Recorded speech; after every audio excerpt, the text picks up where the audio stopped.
Hello, everyone. Welcome to MCR for day 11. So today we'll be focusing on linear equations and trying to find them. So when we think about a linear equation, just think back to the form y equals mx plus b. When we have that, we have this idea of a slope, which is our m, and our y-intercept, which is our b, which is actually the point 0, comma b. So this y equals mx plus b. The m is your directions. So if it's 3 over 1, it's telling you 3 up, 1 over from each point. And the b is your y-intercept, which takes the point 0, comma b, and it's where it's hitting your y. So x is always 0, and then you've got that b value.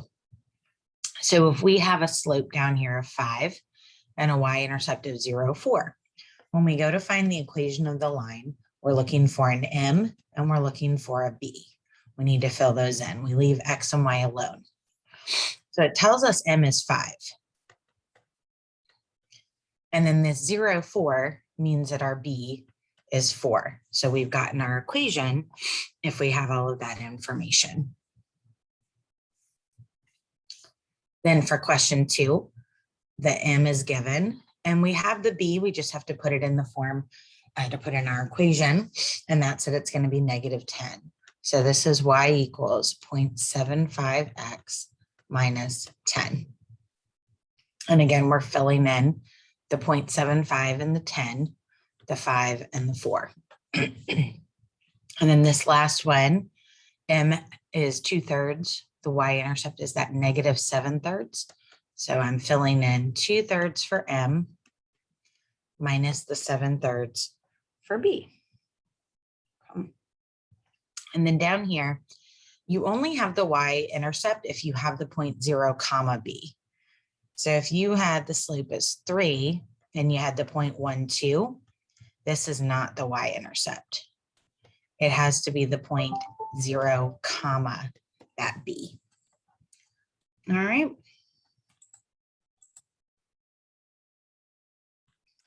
All right, our next section is finding a linear equation. Now when we have a point and the slope. So as I mentioned, we might have the slope and we might have a point that isn't directly the y-intercept. So we have another equation that we can use, and that's called point slope form. So this assumes you have the slope and you have one point, and then you can solve it for y. So how you would do it is, say you had this point, m is 3 and 1, 2, you would put in the 2 for the y1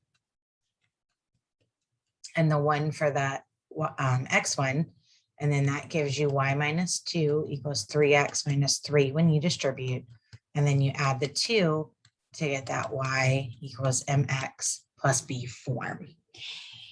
Something else we can look at this equation. It's not really another one to memorize. It's your slope formula, just moved the x's over. So it's not necessarily new, it's just revamping or rearranging that slope formula. So for question 4, here's our slope, here's our point. We want to find the equation of the line. So if I put it into that y minus y1 equals mx minus x1, the 0.14 means x1 is 1, y1 is 4. And m was 2. So if I put it into that form, again, that's my 0.14. Then when I add the 4, this becomes y equals 2x plus 2. And then if I'm asked the y-intercept, it's this 0, 2 piece. That's my y-intercept. It's not the original point. It's the 0, 2 that we just grabbed out of that. So then on the next page, there's a few more for you to try. So I would advise trying them out. So on number 5, we have the slope. We have a point. It's okay that they're decimals.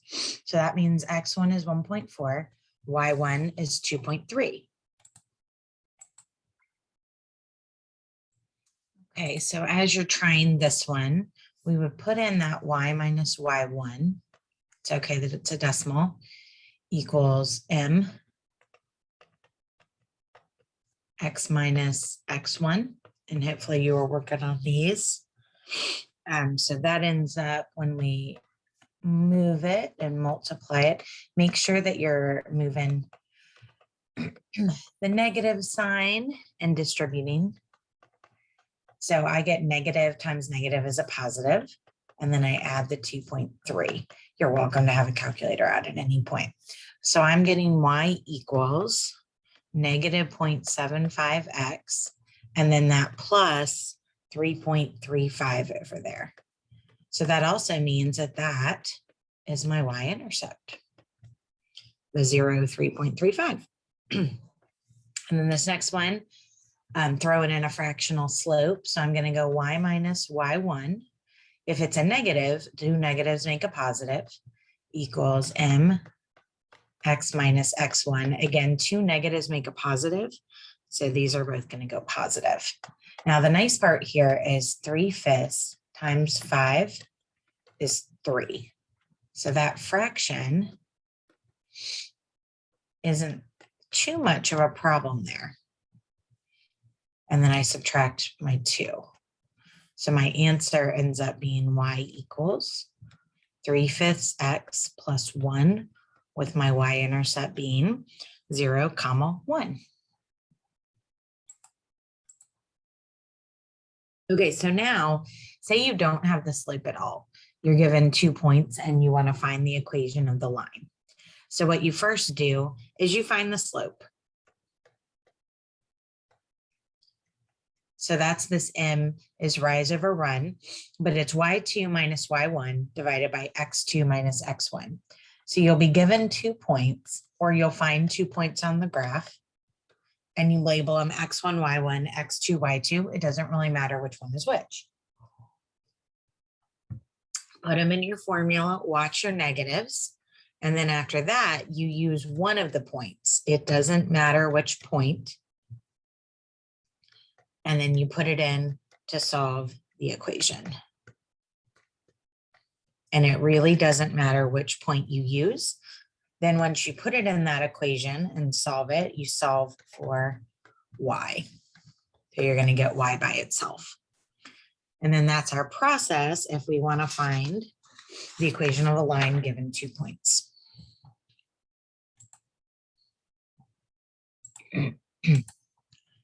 Okay, so down here, if we have the graph, we're going to look at the graph and grab the 2 points that are clearly labeled.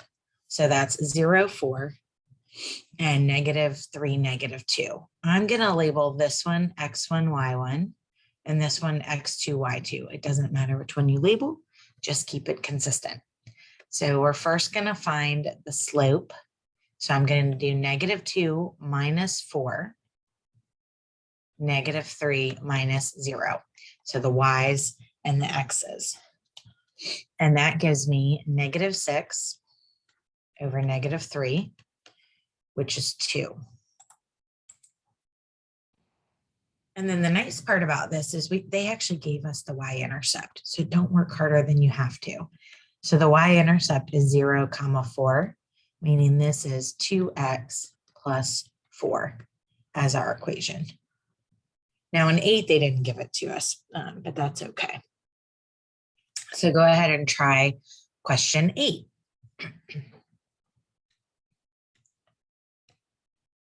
And you'll want to just pause the video.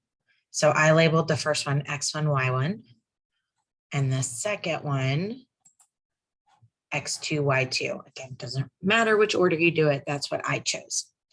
So first I'm going to find the slope. And I like to set it up so it already has the negatives in it, especially when I'm dealing with multiple negatives. So I'm just going to change my color super quick. There we go. So the y2 is -1. The y1 is 1. Okay. The x2 is 4. And now the x1 is -2. So that's actually going to come positive. So watch your negatives here. So -2 over 6 is -1/3 for that slope. Then after that, just pick a point. I'm going to pick the -2, 1 because it was first. So I'm going to put that in my x1, y1 when I go to do my y minus y1 equals m x minus x1. So that's going to be my formula. So y minus 1 equals m x minus x1, which makes it a positive. So just keep that in mind that that's going to happen. All right, now I move these over. Y minus 1 equals -1/3 x minus 2/3 when I multiply that. Adding the 1 makes this y equals -1/3 x plus 1/3. And again, if you need to work on that math a little bit, which makes my y-intercept 0,1/3, which is about where that looks, but we wouldn't have been able to estimate it without that. So now pause it again and try when you just have the points.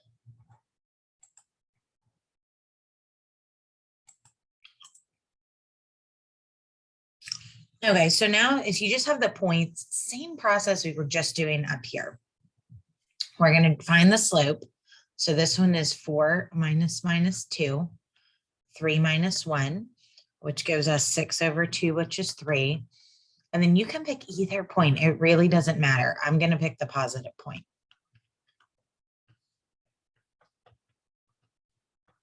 And then you solve for your y. So this one you end up getting y equals 3x minus 5.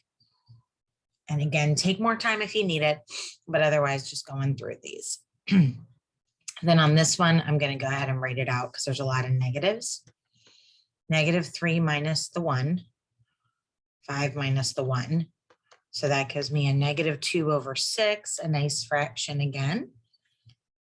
So either point's fine. I'm going to use that one just because I wanted to. It doesn't matter which point you use. Both of them will really give you the same answer.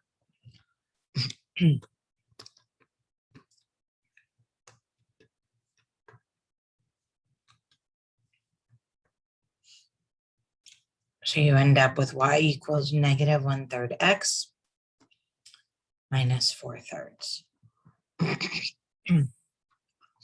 Those are all of your answers for that page. I'm going to highlight them really quickly just to help you out so you can see them. There we go.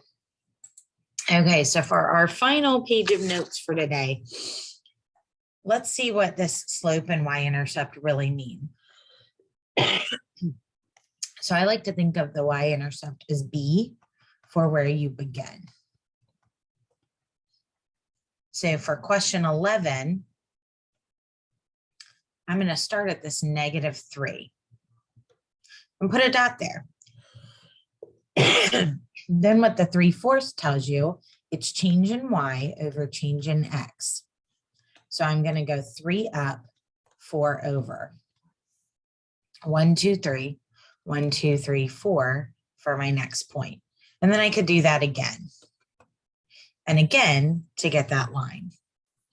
Now for question 12, it tells me to start at 2. But because it's negative, the negative means 4 down, 5 over. And the over is always left to right. It's the top number. I'll tell you up or down if it's positive or negative. So now I go down 4 over 5 to get that line. And then I can draw through it and get it that way. So if the slope is positive, your line should be going up. If the slope is negative, your line should be going down. And then that number tells you where to begin. So that is it for day 11. You have a day 11 assignment, and then check back for day 12.